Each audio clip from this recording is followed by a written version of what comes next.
Magandang buhay. Again, ako si Melanie Camatoy. Ngayon naman po is ko kung paano gamitin ang early warning device o EWD. Ito, dalawa siya. Una, ito muna. Yan. Iaano lang siya, ibubuton lang siya. Tapos iaano mo yung gagamitan mo lang siya ng para ka naglaladawan 2, 3, 4, 5, 6 yan. Iano mo lang siya para siya sa warning na ito is nasiraan ang sasakyan. Ito pa isa. Ganun din. Katulad din doon sa kabila. Ba't ganun? Ibubotan din siya. The same po.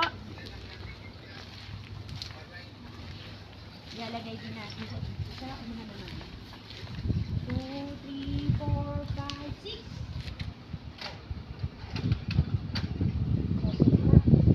Meron tayong warning device. Ano na? Hydraulic jack. Hydraulic. Then, sunod po is ito po ang hydraulic jack. Ilagay siya dito sa ilalim. Ito siya doon. Tama ba? Then ito, i-ano po natin ito kung ito yung nakalak. Then, lusot. Diyan mo, may tatanga.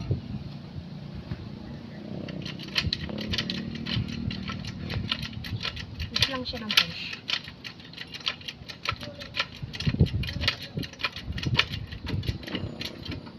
Yan. Katunayan, nakakagat na siya. Yan. Then, pakat. Malinis siya. Yan lang. Nakusa naman siya. Okay.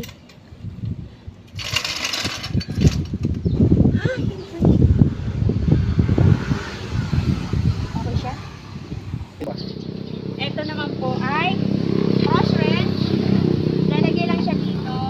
Then, ikot lang. Kasunod is dito. Siyempre, cross wrench. So, dito naman.